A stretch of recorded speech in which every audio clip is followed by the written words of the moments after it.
Hey, so wasn't that nice to see Terry Crisp taking in this game in person tonight? Yeah, maybe you can meet him again when you go to your next home game in February without me. But for this game tonight, I hope he had protection. Just in case he ran into somebody. Vince Vaughn? No, CM Punk. Sure, he can be nice when he's outnumbered in Bridgestone Arena on Monday Night Raw, but I don't trust him at home amongst his family in the United Center. Let's tie the Chicago Blackhawks 3-3 after regulation and 5 minutes of overtime, and then everybody's hands go up, way up, as the Preds smack around the Chicago Blackhawks by a final of 3-1 in a gimmick, also known as a shootout, thus winning the game by a final score of 4-3.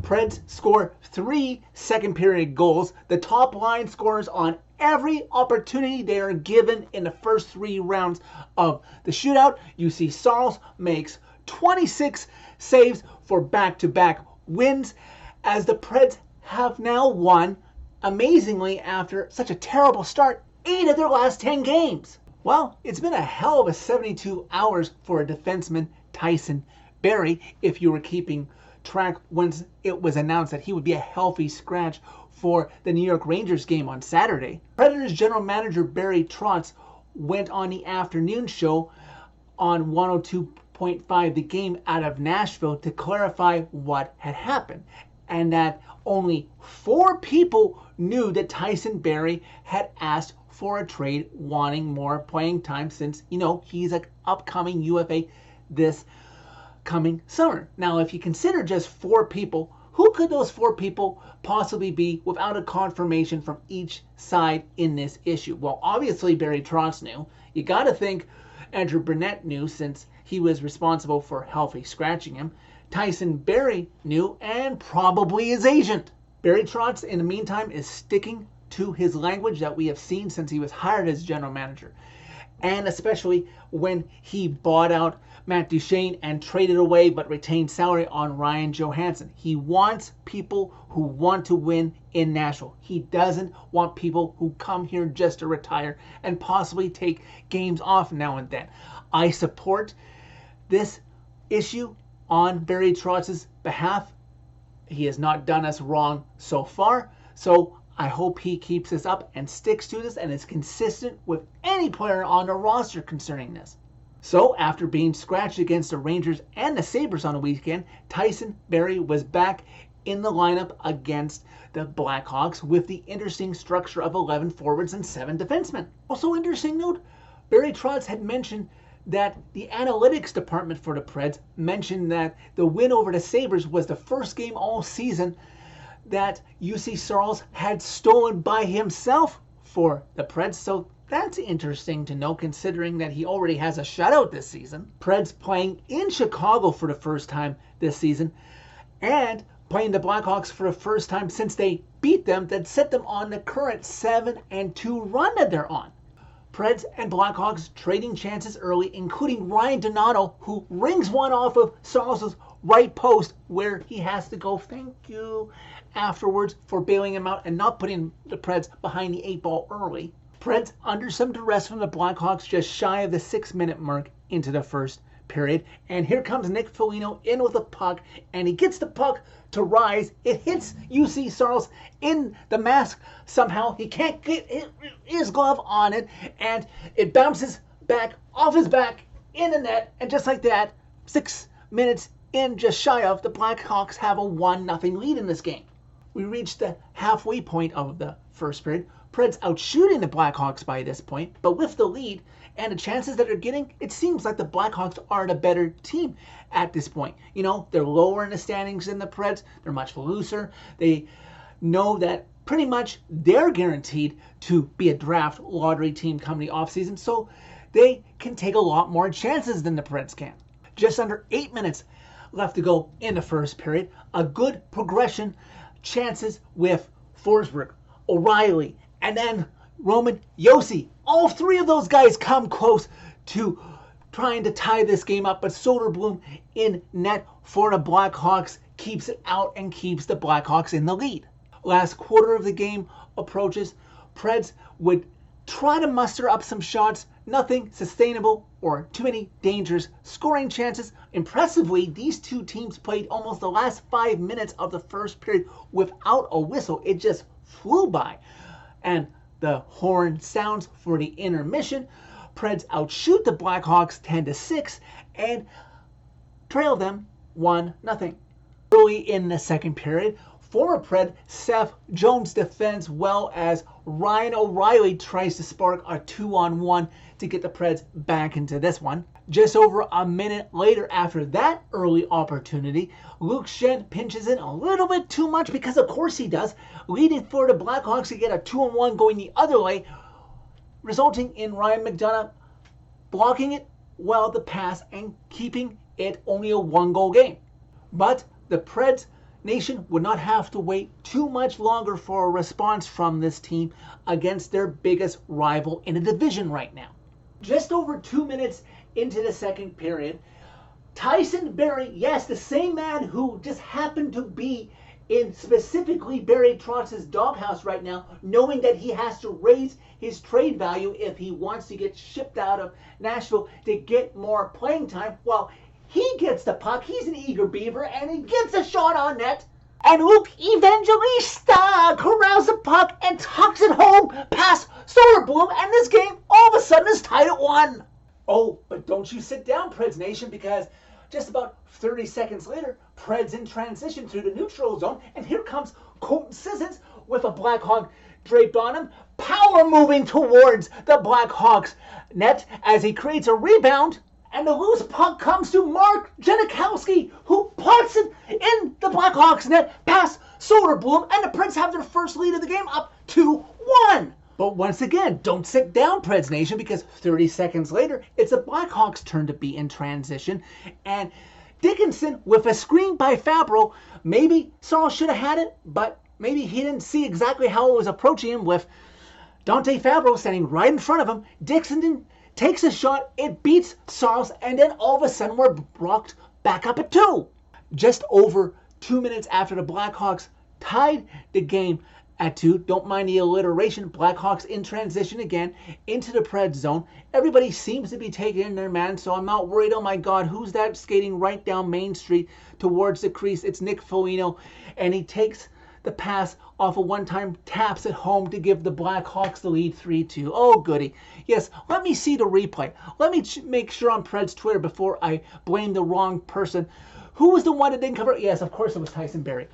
Yeah, Tyson Barrie, who does the great job of assisting on Luke Evangelista's tying goal that had this game at 1.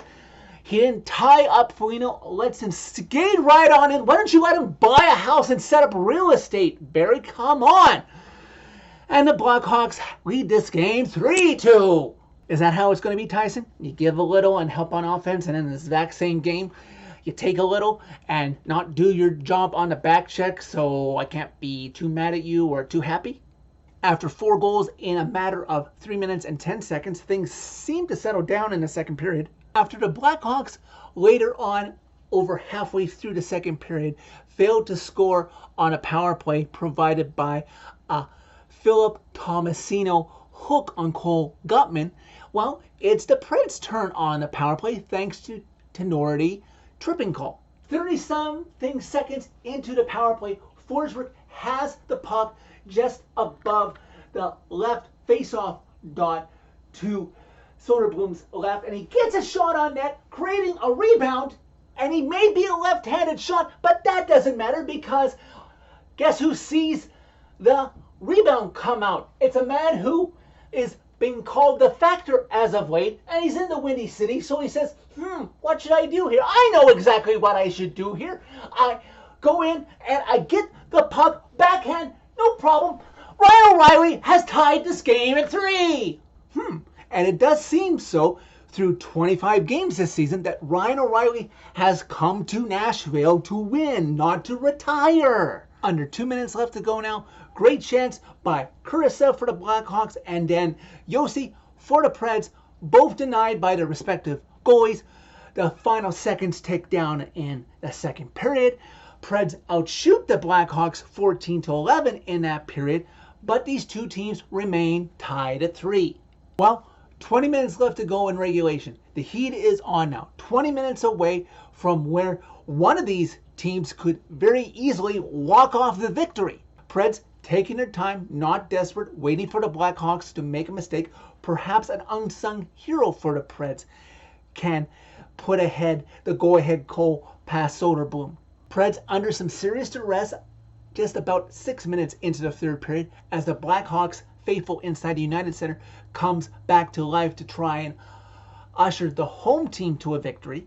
Preds have to dig deep. I know they have played a compressed schedule as of late and not very many breaks. And the next 2 weeks or so, right before leading up to Christmas, they're going to play an even more compressed schedule. But at least that should mean some longer days off in the second half of the season. But right now, they're going to have to figure out how to get the second point in this game. If you can believe it, we reached the first half of the third period. Blackhawks out shooting the Preds 6-0. Yes, that's right. Halfway through the third period, the Preds have not registered a shot on goal. But finally, they do. O'Reilly and then Nyquist get close to putting the Preds ahead with about 7 minutes left to go in regulation.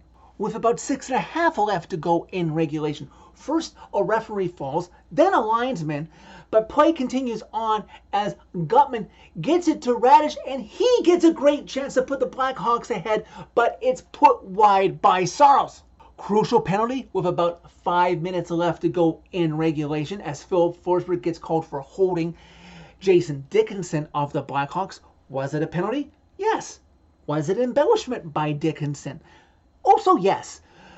But can I really complain about the no call on the embellishment? No, because there's going to be plenty of times, probably a handful of games inside Bridgestone Arena, Preds Nation, where that is going to go in the Preds' favor. So I have to be consistent. But what I can also call out is that Forsberg has to be better. And I think he will be.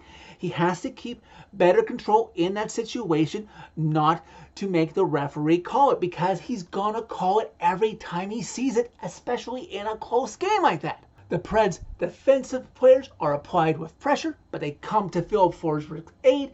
They kill off the penalty, and then there's 3 minutes left to go in regulation, and then 2 minutes, and then 1 final seconds tick down.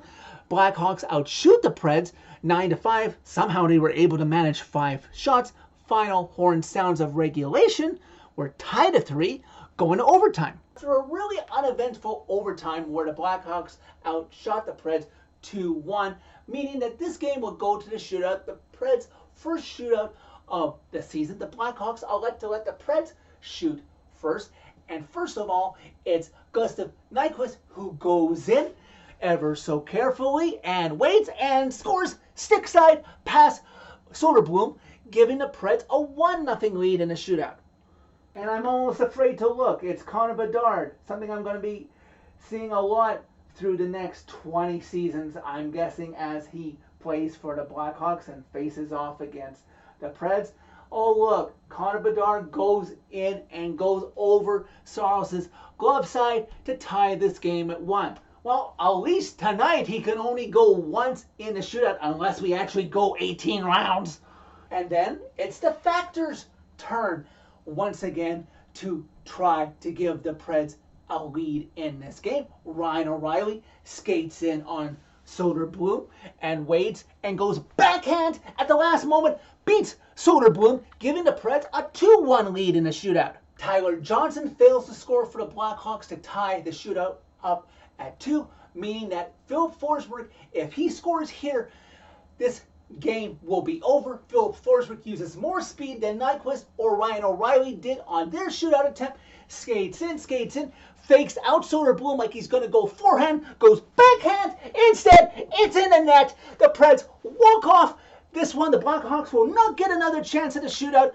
The Preds win this shootout 3-1, win the game 4-3 as the Blackhawks fans have to suffer the Preds winning in their building. If CM Punk watched this game in person, I'm sorry, not sorry. Preds fans get to go home happy to their hotel, or if they are driving home to Nashville tonight, guys, travel safe with a big smile on your face. Sorry for sounding like a broken record, Preds Nation, through 5 seasons now of shooting Preds fan reaction videos, but it's always a lot of fun.